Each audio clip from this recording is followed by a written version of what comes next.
The year was 1926. A crowd of hundreds of people was gathered in Kabul, the capital of Afghanistan, to watch their royal leaders celebrate the country's independence. The Afghan people had freed themselves from British control just 7 years earlier.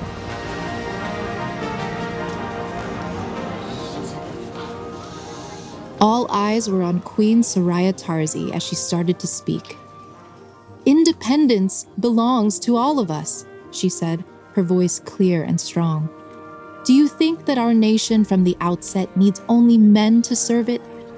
Women should also take their part as women did in the early years of our nation and Islam." As she spoke, some in the audience gasped. Others leaned forward, absolutely captivated.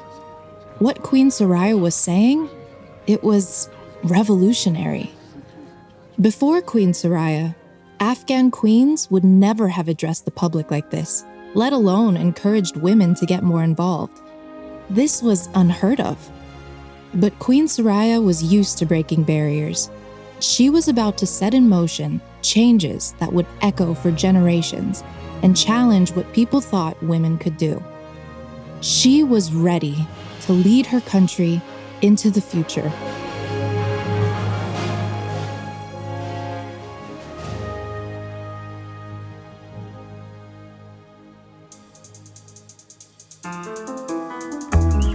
I'm Gabrielle Puyat, and this is Goodnight Stories for Rebel Girls, a fairy tale podcast about the real-life rebel women who inspire us.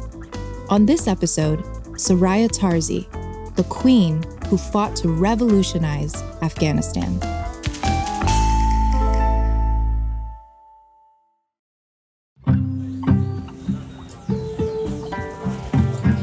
Soraya was born in Syria in November of 1899. She grew up far from Afghanistan, playing in the ancient cobbled streets of Damascus. Her father was an intellectual who had been forced to leave Afghanistan because of his ideas. His progressive values about freedom didn't sit well with the country's ruler. Soraya learned a lot from her father. He was her first teacher and tutor. He taught her to think for herself and to question traditions that didn't make sense. When she got older, she took classes with the most respected Islamic scholar of the era. But then, when Soraya was a teenager, things started to change. Nearly 2,000 miles away in her father's homeland, a new king took the reins. The king agreed with much of her father's thinking. He invited Soraya's family to come back to Afghanistan, where her father would become an important advisor in the royal court. So, Soraya and her family moved to the capital city of Kabul. It was her first time in the country. She'd grown up dreaming about all the places her father had told her about. She couldn't believe she'd finally get to see them herself. Her family navigated their way through the busy streets, passing by bustling bazaars and markets. She smelled spices from the food she'd only dreamed about. Then, at long last, Soraya and her family arrived at an expansive building that sat at the feet of an impressive mountain range. They had finally made it to the royal palace.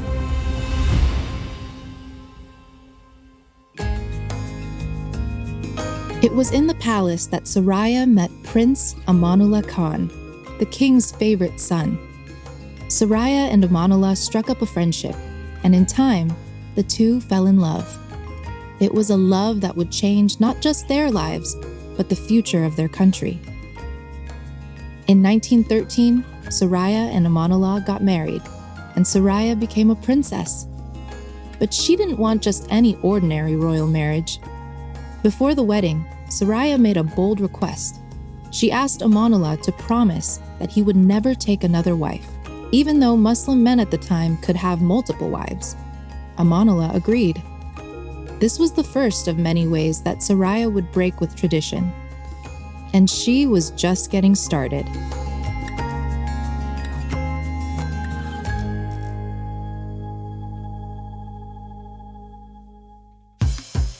Six years after they got married, Prince Amanullah claimed the throne. So at only 19 years old, Soraya Tarzi became Queen of Afghanistan. Typically, an Afghan queen's main job was to have children, and not much else. But Soraya had other plans. She and King Amanullah would rule the country together.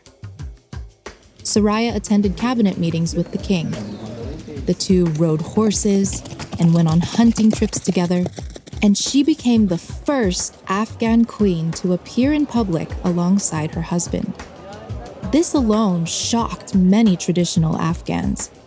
They believed women should remain hidden from public view.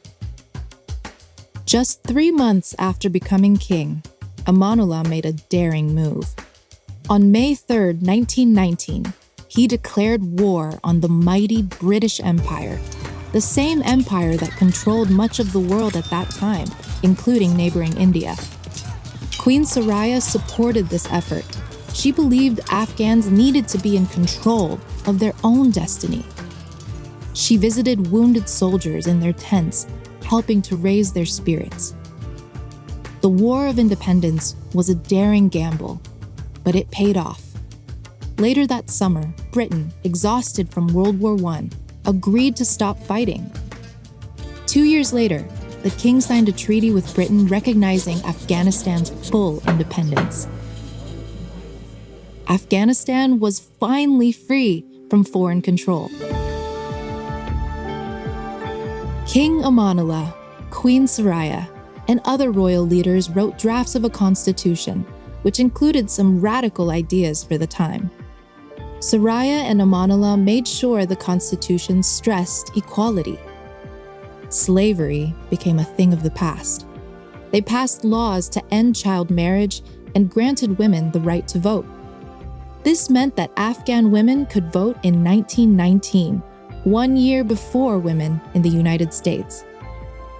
The king and queen were laying the groundwork to keep transforming their country for the better, and they were doing it together as a powerful team.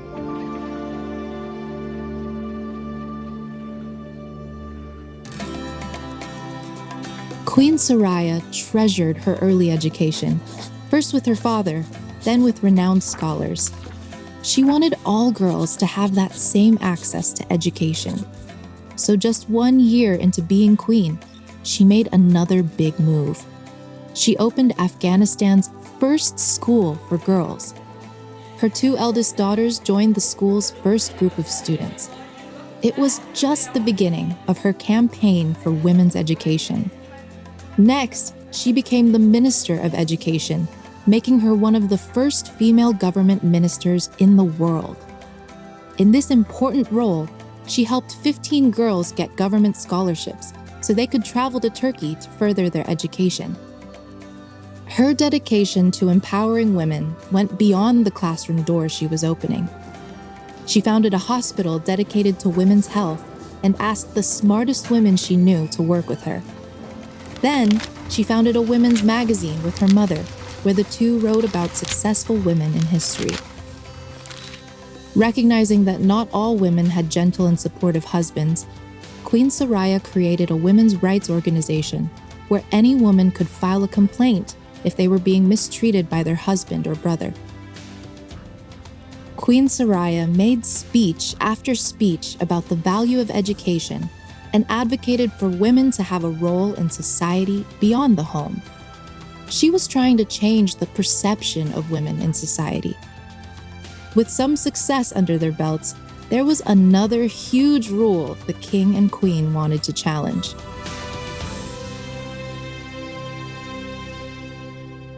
At this time in Afghanistan, Muslim women were expected to cover their hair and body when they were out in public. One day, the king and queen were attending a gala. King Amanullah declared that Islam did not require women to cover their bodies or wear any special veil. Some people in the crowd looked shocked. Then, Queen Soraya did something monumental. She removed her veil. She looked beside her and saw the wives of other government officials following her example. This was the first time a queen in Afghanistan went without the veil in public. News of Queen Soraya spread around the world. There's photos of her looking strikingly powerful with her fashionable short hair, elegant dresses, and confident expression. On her head, she wore a tiara with 7 diamond-studded stars. Queen Soraya's influence was having a real impact. Many Afghan girls got to step into school for the first time ever. Women were exercising their most basic rights, and some felt less social pressure to wear a veil.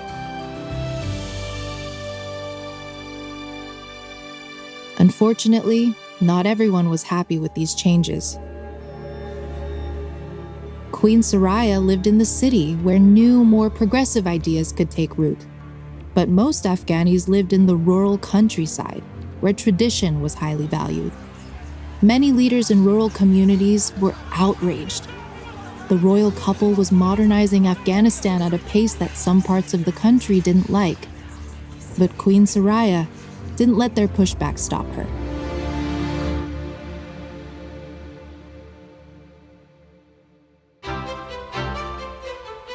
In December 1927, the king and queen embarked on a tour of Europe. They were setting out to learn from the rest of the world so they could bring new technology and ideas to Afghanistan. Soraya and Amanullah traveled on horse-drawn carriages through city streets in France, Germany, Great Britain, and Russia. She wore her glittering diamond tiara as she mingled with other royalty. Everywhere they went, the pair were treated as celebrities. In the European press, Queen Soraya was celebrated as a beautiful queen who was helping to modernize Afghanistan. Oxford University even awarded her an honorary degree, recognizing her work expanding women's access to education. But back in Afghanistan, trouble was brewing. Rumors were spreading. Traditional leaders were stirring up opposition. In more rural provinces, uprisings started taking shape. By the time the royal couple returned to Afghanistan in July 1928, they faced a country on the brink of civil war. Rebellions were building momentum, and despite attempts to compromise, King Amanullah could not regain control. Uprisings spread across the country until even Kabul was under threat. So just months after they returned from Europe, King Amanullah was forced to give up the throne.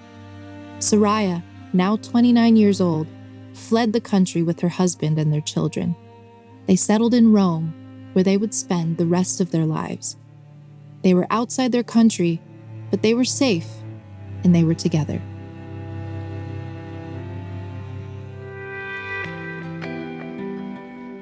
Though her time as queen was brief, Soraya Tarzi's impact would be felt for generations.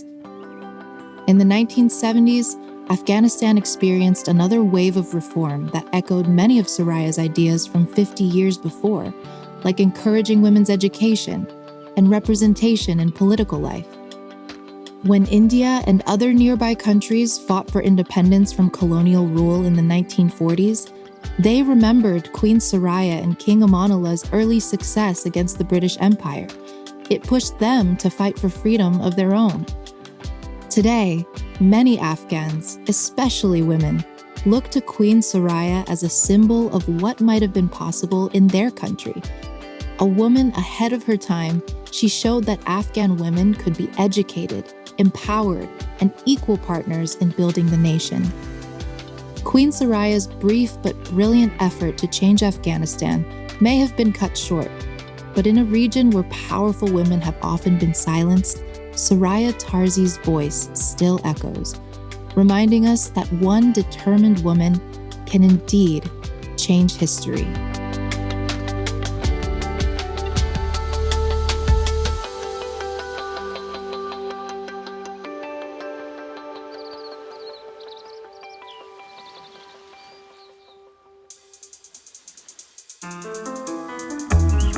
This podcast is a production of Rebel Girls.